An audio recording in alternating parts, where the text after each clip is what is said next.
안녕하십니까, 신영일입니다. 이제 지방선거가 다가오고 있습니다. 국민들의 의식 수준이 많이 높아져서 선거법 위반 행위는 줄어들고 있는데요. 공무원의 불법적인 선거 관여 행위는 여전히 남아 있습니다. 그리고 위법인지 모르고 저질러지는 경우도 있다고 하는데요. 특히 지방선거에서는 공무원의 줄서기, 또 선거 기획 참여 같은 일이 있을까 봐 걱정됩니다. 자, 이제는 끝낼 때가 아닌가 싶습니다. 오늘 이 시간에는요, 선거가 공정하게 잘 치러질 수 있도록 공무원이 선거에서 어떤 걸 조심해야 하는지 정확하게 알아보는 시간 좀 갖도록 하겠습니다. 자, 함께 말씀 나눌 두 분 소개해드립니다. 인천광역시 선거관리위원회 진혜영 사무관님, 방송인 박슬기 씨입니다. 안녕하세요. 안녕하세요. 반갑습니다. 네, 반갑습니다. 반갑습니다. 아니, 이런 네. 뜻깊은 네. 그 방송에 함께하게 돼서 너무너무 기분이 좋고요. 네. 영광이에요. 물론 제가 공무원은 아니지만 네. 그래도 이렇게 선거법을 알고 있다는 것만으로도 뭔가 되게 뿌듯할 것 같은 그런 느낌이 들더라고요. 그죠? 네. 예. 아, 근데 우리 셋 중에 공무원이 한 분 계시는데, 아, 그렇죠. 의상을 제일 연예인처럼 입으셨어요. 제가 많이 부끄럽네요. 오늘 제가 미색으로 입었는데 네.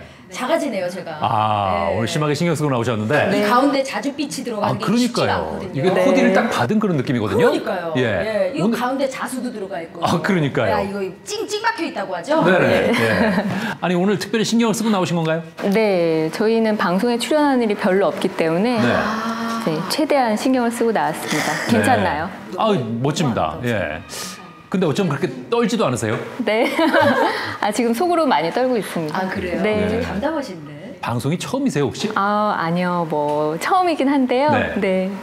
연습은 많이 했습니다. 야, 확실히 예. 이 연습이 완벽을 만들어요, 정말. 네. Practice makes perfect 있잖아요. 그러니까요, 예. 그러니까요. 예. 오늘 얼마나 준비를 하고 나오셨는지 정말 기대가 됩니다. 네. 그리고 무엇보다 네. 저는 공무원도 유권자잖아요. 그렇죠. 그렇기 때문에 그냥 뭐 보통 유권자랑 똑같은 선거법이 적용될 줄 알았는데 뭐 정치 참여를 제한한다는 얘기가 굉장히 생소한 거예요. 그래서 오늘 좀 확실하게 알아갈 수 있는 기회가 될 것 같아요. 그렇습니다.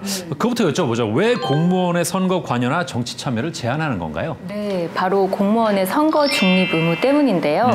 1960년 행정기관이 선거에 개입한 사건이 있었는데 혹시 두 분 알고 계신가요?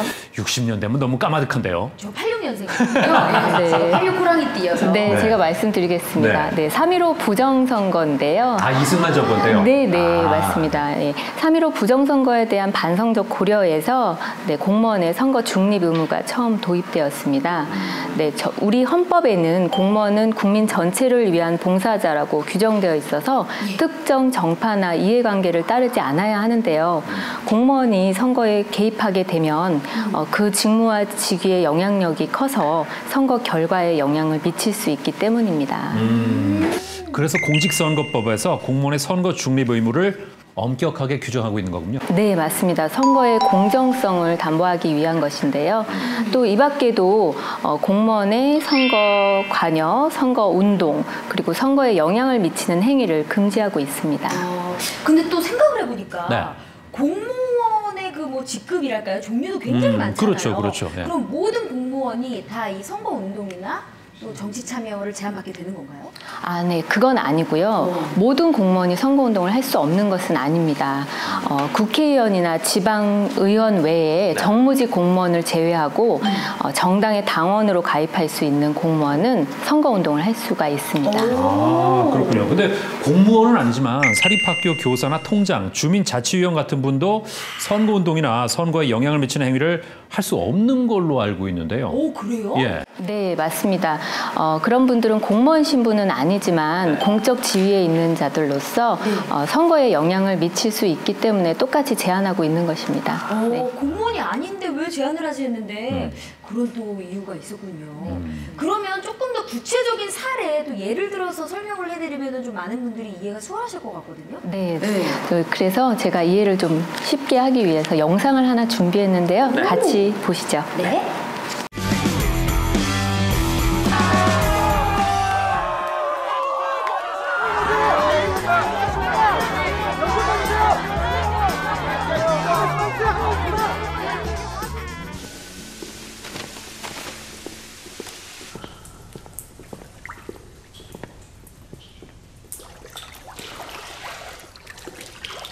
여긴 한 부장이 어쩐 일로? 아, 우리 한 부장님이 끝발없는 야당까지 찾아오신 걸 보니까 이번엔 좀 바뀔 것 같은가 보네.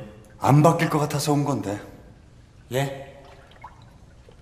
지금 이렇게 싸우나 할 여유가 있어요. 팔자 좋게. 하하호호. 이거 상대편 박살내라고 가지고 온 건데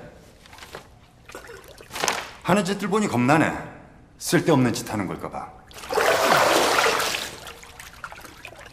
잘해야죠, 부장님.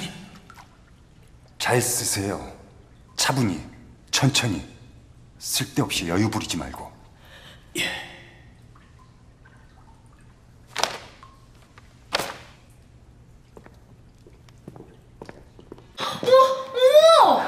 어머 세상. 너무 흥분했다. 아 그죠?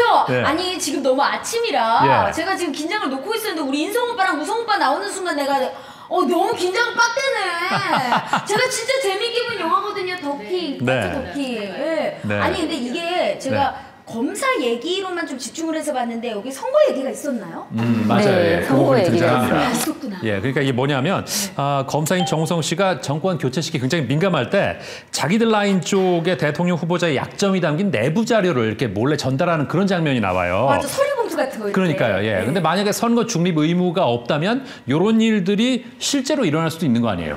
네, 맞습니다. 공무원이나 정치적 중립을 지켜야 하는 사람이 선거에서 이렇게 지위나 직무에 관련해서 부당한 영향력을 행사한다면 영화에서처럼 실제로 선거 결과에 영향을 미칠 수밖에 없겠죠. 그렇죠, 그렇죠. 이제 이해가 아주 쏙쏙 되네요. 정말. 그렇죠. 사례를 들어서 말씀을 해주시니까요. 맞습니다.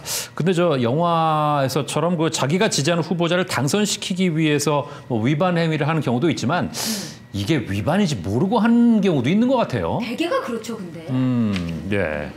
이게 공무원분들 실제로 이제 업무나 개인 생활 중에도 위반할 수 있는 경우가 많으니까 오늘 진짜 집중해서 잘 들으셔야지. 네. 진짜 그 억울한 일이 안 생길 것 같아요. 그러니까요. 네. 그럼 저 공무원들이 자칫하면 실수할 수 있는 그런 부분들 좀 자세히 알려주시죠. 네. 과거에는 공무원이 선거운동에 직접 기획에 참여한다든지 하는 행위가 많았다면 최근에는 SNS 등 온라인을 이용한 선거법 위반 행위가 증가하고 있습니다. 그래서 제가 최근에 주요 발생되고 있는 SNS상 위반 행위에 대해서 말씀을 드릴 텐데요. 네. 먼저 두 분에게 문제 하나를 또 내겠습니다. 네. 떨려요. 그러게요. 얼마나 어려운 거 내시려고? 네, 공무원은 SNS상에서 선거 관련 게시물에 좋아요를 누를 수가 있을까요? 없을까요? 그 SNS라고 하는 거는 정말 지극히 사적인 영역이잖아요. 그럼요. 그러니까 뭐 그 정도는 충분히 가능하지 않을까요? 그러니까 그것까지 제한하고 이러는 거는 진짜 너무 이 민주주의 사회가 약간 이게 팍팍한 거 아닌가라는 생각도 살짝 해보고요. 예. 아니면은 요 정도? 이게 공무원분들은 이제 업무 시간이 딱 정해져 있잖아요. 그렇죠. 업무 시간 외에 하는 SNS는 괜찮은 거지. 그럼 집에 가서 관계. 그래서 집에 가서 하거나 네. 아니면 점심 시간, 응. 아니면 쉬는 시간. 어. 쉬는 시간은 없나요? 그러니까 잠깐 담배 피러 밖에 나왔다가 그때는 괜찮고. 예. 업무 시간 안 되고. 안 되고. 점심 시간 괜찮고. 야, 그거 좀 애매하긴 한데요. 어렵다 이거 근데. 어떻게 해야 되는 거예요? 네, 제가 말씀을 드릴게요. 공무원은 근무 시간에도 안 되고 집에서 해도 안 됩니다. 뭐 그럼 다 안 되는 거예요? 네, 맞습니다. 어머. 공무원은 특정 후보자나 또 정당을 지지하거나 반대하는 행위를 할 수가 없습니다. 혹시 그게 SNS를 누르면 그 친구한테 알림이 가서 그런 건가요? 네, 맞습니다. SNS에 글을 올리면 친구 맺기를 한 사람에게 자동으로 전달이 되기 때문에 뭐 메신저 프로필로 지지 후보를 알린다거나 응원 댓글을 달거나 또는 뭐 선거 관련 게시물에 좋아요를 반복적으로 누르거나 공유하는 행위는 선거법에 위반이 될 수 있습니다. 맞아요. 그런 게 있거든요. 네. 이제 만약에 우리 신용일 아나운서와 제가 친구예요. 네. 그러면은 박슬기 님이 이 포스팅을 좋아요를 눌렀습니다. 이게 돼버리니까. 그렇죠. 그러면 그게 약간 지지가 될 수도 있는 거잖아요. 그러네요. 이제 이해가 되네요. 예. 그러니까 선거 관련 글에 좋아요를 누른다는 것 자체가 지지나 반대 의사표명이 될 수 있다는 거죠. 네, 맞습니다. 네. 좋은 정보입니다. 그러니까 이런 게 우리가 흔히 어디 뭐 맛집에 가서 이거 좋아요, 요거 누르는 거하고 차원이 다른 얘기예요. 그 정치 관련은 정말 조심하셔야 돼요. 맛집은 우리가 들러서 보고서 여기 진짜 맛있네 확인하면 끝인 거 아니에요? 그렇죠. 예. 네. 그러니까요. 이게 정말 우리 공무원 여러분께서 조심하시고 주의하셔야 되겠고요. 이번 기회에 확실하게 좀 아셨으면 좋겠습니다. 선거법에 위반되는 행위니까 이거 충분히 주의를 하셔야겠습니다. 네, 또 한 가지 말씀을 드리면은요. 정확한 출처 없이 선거 여론조사 결과를 SNS에 게시하는 행위는 공무원뿐만이 아니라 일반 유권자들도 선거법에 위반되니까 주의하셔야 합니다. 아니 근데 여론조사 결과 1위, 뭐 2위 뭐 이런 거는 팩트잖아요. 조사 결과가 그랬다라는 네. 건데 그것도 위반이에요? 그건 제가 선거 방송을 좀 진행해봐서 아는데 네네네. 그 선거 여론조사는 선거 결과에 중요한 영향을 미치잖아요. 그래서 그쵸. 보도된 여론조사 결과를 SNS에 인용해서 게시할 때도 조사 의뢰자가 누군지 그리고 여론조사 기관이 어딘지 그 조사 일시가 언젠지 이런 거를 다 출처를 밝혀야 되는 거예요. 아이고 어렵다 어려워 그냥 안 올리고만 가자. 예, 그게 속 편하겠다. 예. 아니 근데 이 SNS는 누구나 정말 쉽게 사용할 수 있는 네. 매체잖아요. 그렇죠. 매개고 네. 공무원분들은 정말 신중하셔야 될 것 같다라는 생각이 드네요. 얘기를 하면 할수록. 그럼 이 외에 공무원분들이 하지 말아야 되는 그 유형들이 또 있을까요? 네, 특정 정당이나 후보자의 업적을 홍보하는 행위나 지위를 이용하여 선거운동 기획에 참여하는 행위, 또 정당이나 후보자에 대한 선거권자의 지지도를 조사하거나 발표하는 행위를 할 수가 없습니다. 그리고 지방자치단체장이나 소속 공무원은 선거일 전 60일부터 선거일까지 사업 설명회나 교양 강좌, 체육대회 같은 각종 행사를 개최하거나 후원할 수가 없습니다. 저요. 예. 예전에 그 뭐 비싸기는 아니고 예. 저렴한 가격으로 예.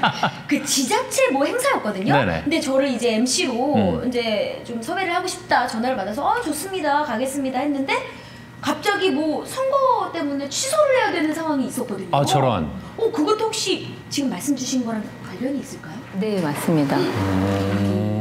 그러면은 그게 왜 선거 때문에 할 수가 없는 거예요? 네. 선거일이 가까워질수록 지방자치단체의 선심성 행사는 선거에 영향을 미칠 수가 있습니다. 선거운동의 과열이나 혼탁을 방지하기 위한 제안이라고 보시면 됩니다. 그러니까 직접적인 관련이 없어도 예. 그게 가능성을 보고서는 아예 그냥 그 행사가 취소가 됐군요, 아예. 그래서 난 못 받았지. 선금을 못 받았군요. 못 받았지. 받았으면 돌려줄 뻔했어요. 그렇죠. 그럴 예. 뻔했죠. 저도 가끔 그 지자체 관련 행사를 하면 네. 그 선거 기간이 다가오잖아요. 예. 그러면 단체장들이 참석을 못하는 경우가 있어요. 그게 법에 저촉이 될까 봐. 그래서 그거 보고 이런 부분들이 민감하구나 하는 걸 다시 한번 느꼈는데 그러면은 모든 행사가 다 안 되는 건 또 아닌가 봐요? 네, 그때 취소된 행사는 아마 법령에 개최나 후원이 근거가 없기 때문입니다. 네. 네. 그런데 그 밖에도 특정일 특정 시기에 개최하지 않으면 그 목적을 달성할 수 없는 행사라든지 천재지변이나 재해, 구호 복구를 위한 행위, 또 집단 민원이나 긴급한 민원을 해결하기 위한 행위라든지 또 직업교육, 유상으로 실시하는 교양 강좌, 또 주민센터에서 하는 교양 강좌의 경우에는 개최하거나 후원할 수 있습니다. 케이스 바이 케이스네, 케바케. 그러니까 명확하게 규정이 다 돼 있네요. 그러네요. 예. 근데 뭐 어떤 게 이렇게 안 된다고 말씀하셨는데 실제로 위반 사례를 말씀해 주셔야 저희 같은 사람들은 좀 쉽게 이해를 하거든요. 그쵸. 예, 하나만 좀 알려주세요. 네, 제가 먼저 선거운동 금지 위반 사례를 말씀을 드릴 텐데요. 네네. 교사가 인터넷 사이트 6곳에 반복적으로 특정 후보자를 지지하거나 반대하는 게시글을 올려서 벌금 80만 원을 선고받은 사례가 있고요. 네. 그리고 교육청 과장이나 뭐 교육장, 장학사 등이 소속 공무원이나 지인 수백 명에게 이번에 교육감 선거 잘 부탁드린다는 내용의 문자를 보내서 벌금 90만 원에서 500만 원까지 선고받은 사례가 있습니다. 500만 원까지. 근데 사실 뭐 적은 돈은 아니지만 네네. 그래도 8, 90만 원을 처벌이라고 치기는 조금 좀 약한 거 아닌가라는 생각을 조심스럽게 한번 해보는데 어떠신가요? 그러니까 이게 선거에 미치는 영향을 감안하면 그러니까. 조금 좀 약소한 게 아닌가 싶기도 한데 어떠세요? 네, 그렇게 생각하실 수도 있는데요. 네. 공무원이 선거법 위반으로 벌금형을 선고받더라도 조직 내부의 자체 징계에 의해서 신분상의 불이익을 받을 수도 있고 또 100만 원 이상의 벌금형을 선고받게 되면 공무원 신분을 잃게 됩니다. 어이구, 아니 제 친구들 보면 공무원 시험 준비 준비하느냐고 막 3년에서 5년까지 막 공부하거든요. 예. 근데 그 신분을 잃게 된다면 그거는 좀 무섭네요. 그러니까 공무원의 최대 장점이 신분 보장이라고 그렇죠. 얘기를 하는데 네. 그거에 영향을 받는다는 건 정말 이게 심각한 문제라는 얘기입니다. 거의 모든 거를 잃는다고 해도 과언이 아닐 정도로. 예, 그러니까 그렇죠? 정말 조심하셔야겠습니다. 네네네. 예, 제가 또 하나 소개를 해드리겠습니다. 후보자의 업적을 홍보한 예인데요. 군수 비서실장이 군수의 출판 기념회 홍보를 위해서 그의 업적을 홍보하는 내용의 보도 자료를 작성해서 야 이분이 열심히 일하셨네. 언론사 기자 214명한테 배포를 했대요. 그래서 벌금형을 선고받았고 군청 공무원이 군수 활동을 홍보하는 사진과 동영상을 그 자기가 가입한 SNS와 19개 밴드에 게시해서 벌금형을 또 선고받은 사례가 있습니다. 어메. 네. 아 진짜 이와 같이 지방선거를 앞두고 특히 이 현직 지방자치단체장을 이제 홍보하기 위한 네. 그런 사례가 굉장히 많을 것 같아요. 네, 맞습니다. 이 밖에도 지방자치단체의 사업 계획이나 추진 실적, 활동 사항을 알리는 홍보물은 예. 뭐 SNS에 게시하거나 그 홍보물을 발행 배부하는 행위는 분기별 1종 1회에 한해서 제한되고요. 예. 또 지방자치단체의 장애 선거일 전 180일부터는 아예 금지가 됩니다. 그런데 종종 이렇게 선거법을 위반하는 사례가 많이 발생하고 있습니다. 근데 지자체 홍보물까지 그렇게 엄격하게 제한하는 이유가 있을까요? 네, 현직 지방자치단체 장애 개인 치적 홍보물로 이용되는 걸 막고요. 공정한 경쟁 관계를 유도하기 위한 것입니다. 그렇죠. 그렇군요. 예, 박슬기 씨도 하나 소개해 주시죠. 맞습니다. 제가 또 준비한 사례가 있는데요. 공무원이 지위를 이용해서 선거운동 기획에 관여한 사례입니다.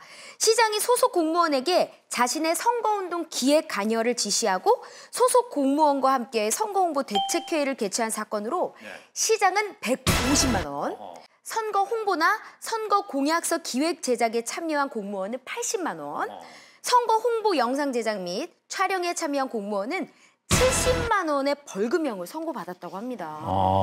참 이게 어떤 조직이나 그렇지만 특히 공무원 조직도 상명하복이라는 게 있잖아요. 그래서 위에서 시키면 아래에서는 그걸 해줘야 되는데 그 어쩔 수 없이 그 관여하는 경우가 이렇게 있는 것 같아요. 네, 아직까지 공무원 조직은 그런 문화가 많이 남아있긴 한데요. 네. 그래도 이런 부당한 지시에는 결코 따라서는 안 됩니다. 그렇죠. 그렇습니다. 사실 뭐 어딜 가나 조금 그런 문화가 있긴 있는데 네네. 아무래도 또 공무원 이 세계에서는 좀 더 엄격하기 때문에 진짜 그 부탁을 안 들어줄 수도 없고 애매할 것 같아요. 그렇죠. 네. 예. 자, 우리 공무원 여러분들 절대 그 선거 관여 지시 내리셔도 안 되고 거기에 또 응하셔도 안 되겠습니다. 그럼요. 자, 지금까지 공무원 선거 위반 행위 사례를 알아봤는데요. 이런 사례를 발견하거나 또 선거법에 대해서 좀 더 궁금한 점이 있다.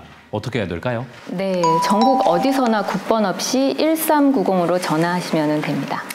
1390. 이 번호를 외울 때요. 네. 잘 안 외워지면요. 그냥 이렇게 외우는 게 제일 편하더라고요. 어떻게 해요? 1390! 이러면은 진짜 쏙 쏘여지더라고요. 그것도 그러네요. 1390. 1390. 네. 그리고 이렇게 숫자판에 1390을 이렇게 이어보면 이게 약간 물음표 같은 모양이 나와요. 그죠? 그러게요. 이렇게 이렇게 되니까? 되죠. 1390이니까. 네. 예. 그러니까 궁금할 때는 선거 관련해서 궁금증이 있을 때는 1390 이렇게 외우면 되겠네요. 그러게요. 네. 궁금하니까. 그러니까요. 그리고 39가 약간 선거 이런 느낌도 나요. 선거. 네. 사실 이렇게까지 깊은 뜻으로 정하신 건 아닌 것 같은데 그런가? 1390 어떻게 정하신 건가요? 네, 1390 제가 정한 건 아니고요. 네. 그러시겠죠? 네. 그렇군요. 예, 알겠습니다. 오늘 공무원의 불법적인 선거 관여 행위에 대해서 알아봤는데 슬기 씨 어떠셨어요? 저는 솔직히 공무원의 이 선거 운동과 또 이 뭐 선거에 관련된 뭐 이렇게 제한을 둔다 이런 얘기를 들었을 때 좀 이해가 안 됐거든요. 왜 그래야만 할까? 어차피 같은 유권자인데 제가 아까 처음에 질문 드렸던 것처럼 그런데 얘기를 듣다 보니까 만약에 그런 걸 규제하거나 제한하지 않으면 정말 큰 파장이 일어날 수도 있겠구나라는 생각이 들게 되더라고요. 그래서 얘기를 들으면서 물론 저는 공무원 신분은 아니지만 그래도 좀 많이 공부가 됐습니다. 제 주변에 있는 공무원 친구들도 있거든요. 그런 친구들하고 또 이야기를 나누면서 이제 또 얼마 안 남았잖아요. 그래서 한번 공유를 좀 해봐야 되겠다는 생각도 드네요. 거네요. 그렇습니다. 예. 자기가 뭔가 이 못하게 한다 그러면 왜 못하게 하지 이럴 수도 있지만 이 거꾸로 생각하면 이런 규정이 있기 때문에 상부의 어떤 잘못되거나 부당한 선거 관여 지시에서 공무원들을 보호하는 방패막이도 되는 거예요. 아, 그럼요. 그죠? 예. 네. 자, 오늘 정말 중요한 얘기 함께 해봤고요. 사무관님 오늘 함께 하시면서 어떠셨어요? 네, 좀 시간이 짧아서 아쉽지만 네. 맞아요. 두 분과 함께해서 정말 편안하고 즐거운 시간이었습니다. 그 시간 너무 짧으시면 그럼 춤이라도 좀 추실래요? 네, 같이 좀 댄스. 네, 저희가 무반주 댄스 마련돼 있거든요. 예, 같이. 시나리오에는 없는 건 안 하겠습니다. 확실히 여유가 생기셨어요. 네, 그러게요. 제가 알겠습니다. 이렇게 무리한 부탁을 드려도 이렇게 위트 있게 또 넘기시네요. 그러니까 말이에요. 예. 이게 끝나는 마당이니까 제가 그냥 툭 던져본 거예요. 네, 그렇습니다. 너무 예. 불편하게 듣지 말아요. 아유, 아닙니다. 즐거웠습니다. 예. 오늘 뭐 아직 못하신 말씀은 없으신가요? 네, 아니 다 했는데요. 네. 앞으로 공정한 선거 관리를 위해서 우리 유권자분들, 공무원분들이 선거법을 잘 지켜주시길 바랍니다. 아유, 가장 중요하겠죠. 그렇습니다. 네. 그리고 투표가 잘 진행되려면 이런 법적인 것부터 잘 이렇게 지켜져야지 또 완성된 아주 공정한 투표가 또 딱 이루어지는 것이 아닌가라는 생각이 들어요. 결과물이 그죠? 그렇습니다. 오늘 처음에 시작할 때하고 예. 지금하고 모습이 좀 달라 보여요. 뭔가 제가 공무원이 된 느낌이에요. 공정선거를 위해서 뭔가 결심을 새로 한 듯한 그런 느낌. 맞아요. 좋아요. 예. 맞습니다. 바로 이런 목적입니다. 예. 자, 이야기로 풀어보는 선거 스윙보트 다음 시간에는요. 유권자가 할 수 있는 선거운동에 대해서 알아보겠습니다. 함께해 주신 여러분 감사합니다. 고맙습니다.